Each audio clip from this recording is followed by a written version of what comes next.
Página 10. La sociedad autófaga, capitalismo, desmesura y autodestrucción, por Anselm Jape, 2017. Capítulo 1.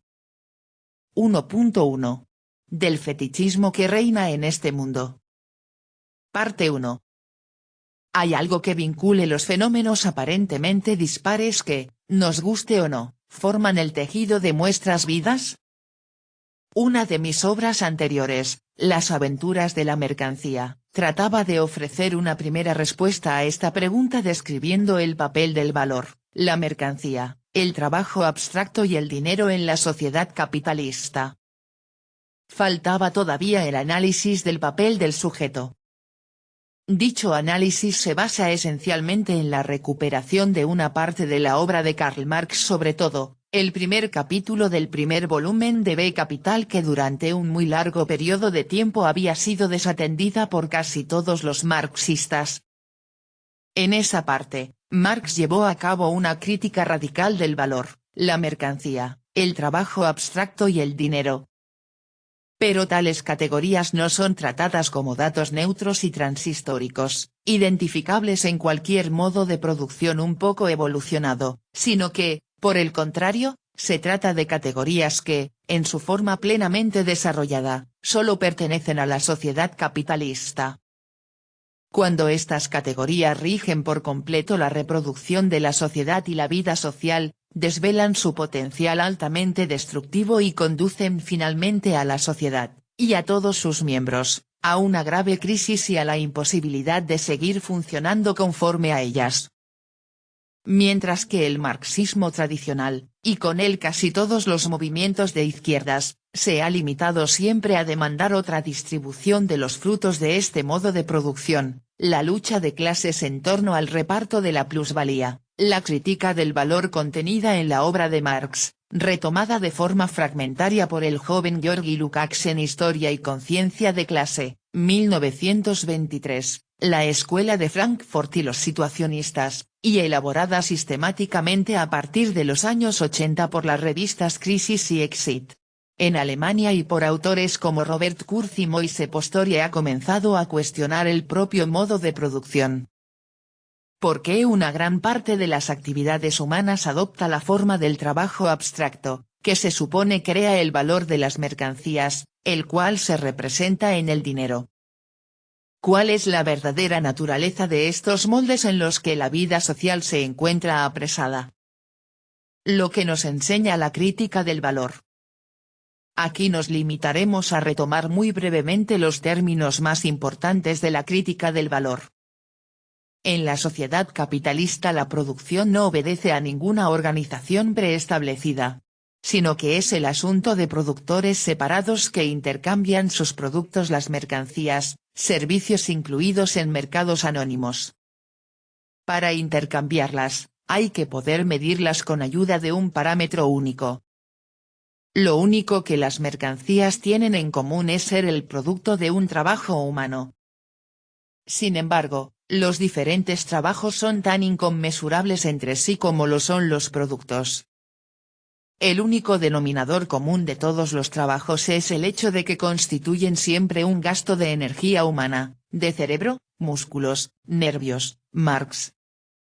La medida de dicho gasto es la duración en el tiempo. Es la simple cantidad de tiempo necesario para la producción de mercancías, y para producir sus componentes y las herramientas necesarias para su fabricación, así como para formar a los trabajadores, etc.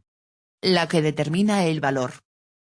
Es lo que Marx llama el trabajo abstracto, el tiempo de trabajo consumido sin considerar el contenido.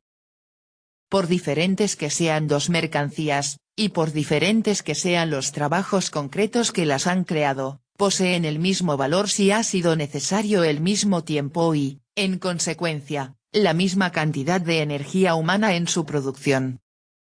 En el mercado dichas mercancías se encuentran solo como cantidades de tiempo abstracto, es decir, como valores. Deben tener igualmente un valor de uso para encontrar un comprador, pero ese valor de uso no sirve más que para realizar su valor, que deriva del trabajo. El valor, no obstante, es invisible, Lo que es visible es el precio en dinero. El dinero no es una convención, un simple medio para facilitar los intercambios, sino una mercancía real durante mucho tiempo. Fueron los metales preciosos los que desempeñaron este papel en la cual las demás mercancías representan su propio valor. Toda mercancía posee pues una doble naturaleza, es al mismo tiempo un objeto concreto que sirve para satisfacer alguna necesidad y la portadora de una cantidad de trabajo indiferenciada. Es el trabajo mismo el que tiene una doble naturaleza, el trabajo concreto y el trabajo abstracto no son dos géneros diferentes de trabajo, no tienen nada que ver con contenidos diferentes, por ejemplo, el trabajo material y el trabajo inmaterial, sino que son la misma actividad considerada una vez como producción de un resultado material o inmaterial y otra como tiempo empleado. Es esta doble naturaleza de la mercancía y del trabajo que la ha producido la que Marx sitúa al comienzo de su Capital y de la cual deduce todo el funcionamiento del capitalismo. En efecto, las dos facetas no coexisten pacíficamente, están en conflicto, y de este conflicto es el lado abstracto el que sale que vencedor. En una sociedad de mercado capitalista, la reproducción social se organiza alrededor del intercambio de cantidades de trabajo, y no alrededor de la satisfacción de las necesidades y los deseos. Basta con recordar que la cantidad de trabajo adopta la forma de una cantidad de dinero para comprender hasta qué punto esta afirmación teórica corresponde a la realidad cotidiana. La economía capitalista es el arte de transformar un euro en dos y de ordenar todo lo demás para este único fin. Sin embargo, este hecho bien conocido no se explica solamente por la avidez y el deseo de gozar. El capitalismo no ha inventado la avidez, ni la injusticia social, ni la explotación, ni la dominación. Lo que constituye su particularidad histórica es, por el contrario, la generalización de la forma mercancía y, en consecuencia, de la doble naturaleza de la mercancía y del trabajo, y también de sus consecuencias. El dinero ya no es pues el auxiliar de la producción de mercancías, sino que es la producción de mercancías la que se convierte en un auxiliar para producir dinero. No se intercambia una mercancía por dinero para transformar de nuevo el dinero en otra mercancía, esto es, para intercambiar, por mediación del dinero, una cosa que uno posee pero que no necesita por otra que se desea obtener. Más bien uno compra una mercancía con dinero para revenderla y obtener otra cantidad de dinero. Dado que, a diferencia de las mercancías, el dinero es siempre el mismo, este proceso no tiene sentido salvo si la suma de dinero al final del intercambio es mayor que la suma invertida al principio. Toda transacción económica en el capitalismo sirve pues para aumentar cierta suma de dinero. Un sistema tal debe crecer necesariamente, el crecimiento no es una elección, sino que constituye la única finalidad verdadera de este proceso. No se trata, sin embargo, del incremento de la producción real, la de mercancías. Este puede tener lugar o no, solo cuenta el incremento de dinero.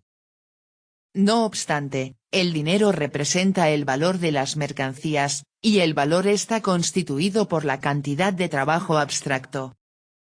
No es posible pues un auténtico incremento del dinero sin un incremento del trabajo consumido. En su forma clásica, este incremento se realiza a través de la explotación de los asalariados, el propietario de una suma de dinero, de capital, compra la fuerza de trabajo de los obreros, que se ven obligados a trabajar más tiempo de lo que es necesario para pagar su salario.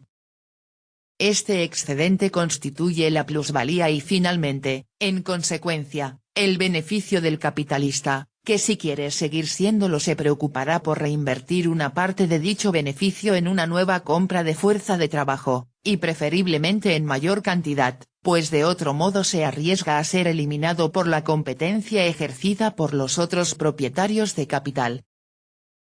La extracción de plusvalía a través de la explotación de los trabajadores monopolizó durante mucho tiempo la atención del movimiento obrero y sus teóricos, y se veía en su denuncia el núcleo de la teoría de Marx. De tal modo, El otro aspecto de este proceso permanecía en la sombra. Semejante modo de producción comporta una indiferencia estructural con respecto a los contenidos de la producción y las necesidades de aquellos que deben producirlos y consumirlos. Por injustas o absurdas que pudieran ser, todas las formas de producción anteriores estaban destinadas a la satisfacción de alguna necesidad, real o imaginaria, y se agotaban con su realización, para a continuación recomenzar el mismo ciclo. Servían para algo para reproducir la sociedad existente. Cuando el dinero se convierte en sí mismo en la finalidad de la producción, ninguna necesidad satisfecha puede constituir jamás un término. La producción se transforma en su propia finalidad y cada progreso, sirve solamente para retomar el ciclo a un nivel más elevado. El valor en cuanto tal no conoce límite natural a su crecimiento. Pero no puede renunciar a tener un valor de uso y, en consecuencia, a representarse en un objeto real. El crecimiento del valor no puede tener lugar sin un crecimiento necesariamente más rápido de la producción material. Al consumir los recursos naturales, el crecimiento material acaba por consumir el mundo real. Es lo que el mito de Erisición anuncia de una manera tan asombrosa. Este crecimiento es tautológico, no tiene un contenido propio, engendra una dinámica que consiste en crecer por crecer. Sin embargo, no se trata solo de una actitud o de una ideología, es la competencia en el mercado la que obliga a cada actor a participar en este juego desquiciado o desaparecer. No es difícil de comprender que aquí se hallan las raíces profundas del desastre ecológico al que conduce el capitalismo. Pero también constatamos a muchos otros niveles que la necesidad de crecimiento ilimitado del valor y su indiferencia en cuanto a los medios para lograrlo constituyen ese fondo común que moldea los aspectos más diversos de la modernidad. El crecimiento del dinero y del valor no es posible más que a través del crecimiento del trabajo ejecutado. La sociedad mercantil moderna es, por lo tanto, forzosamente una sociedad del trabajo.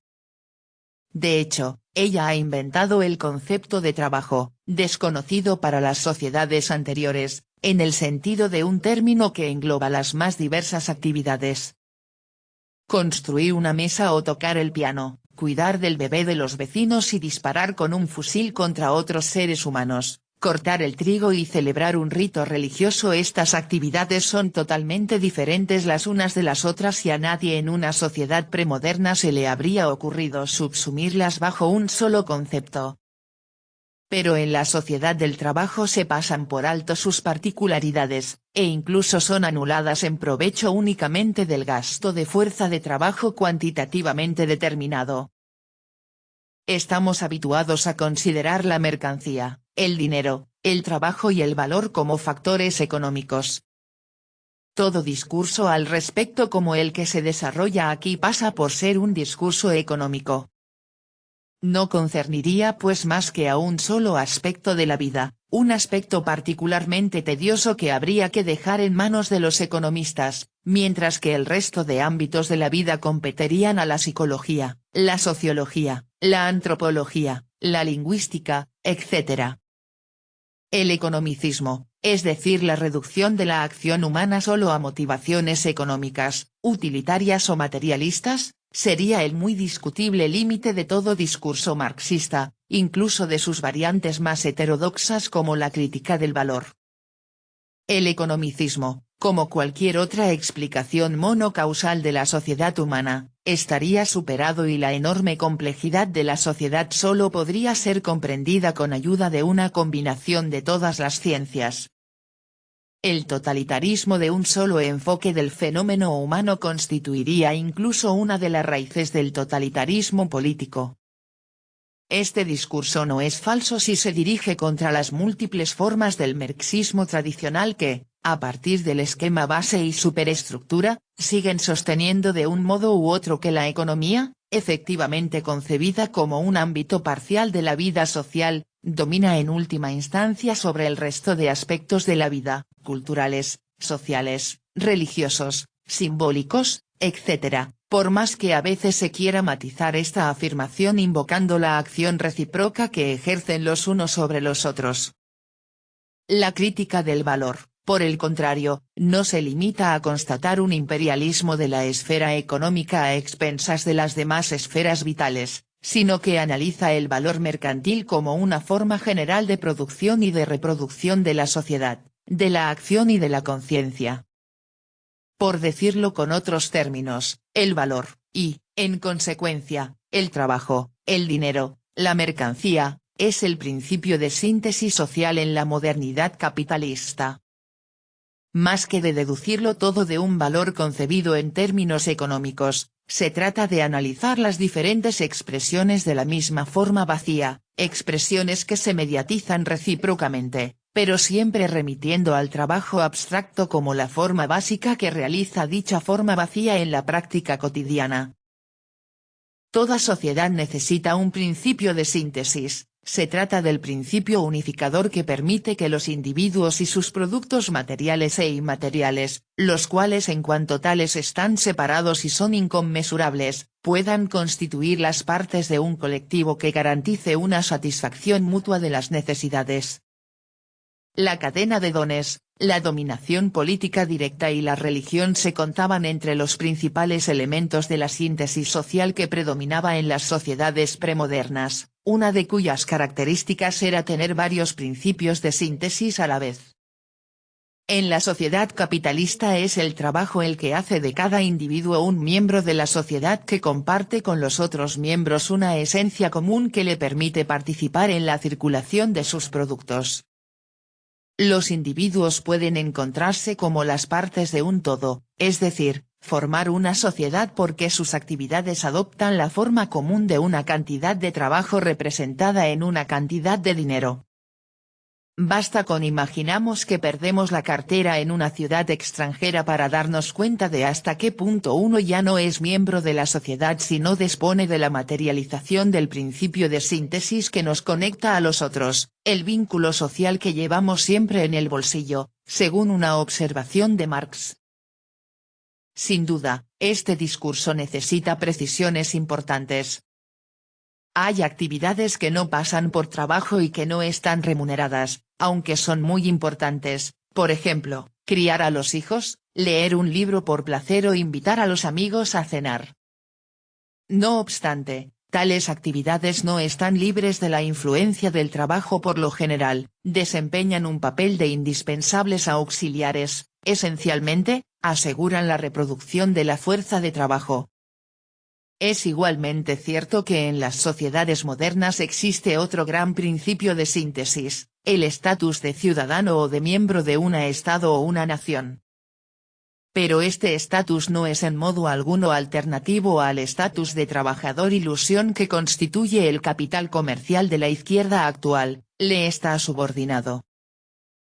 Volveremos sobre estas afirmaciones para analizarlas. No obstante, hay que subrayar de inmediato que el economicismo no es un simple error de la teoría, sino un hecho muy real en la sociedad mercantil. La economía ha colonizado todas las esferas de la vida y sometido la existencia entera a la exigencia de la rentabilidad. Si todas las actividades humanas, y en consecuencia todos los aspectos de la vida, están sometidas directa o indirectamente a las exigencias de la economía y deben ajustarse a las leyes del dinero y del trabajo que lo produce, la economía capitalista se vuelve coextensiva a la vida humana misma. Página 14.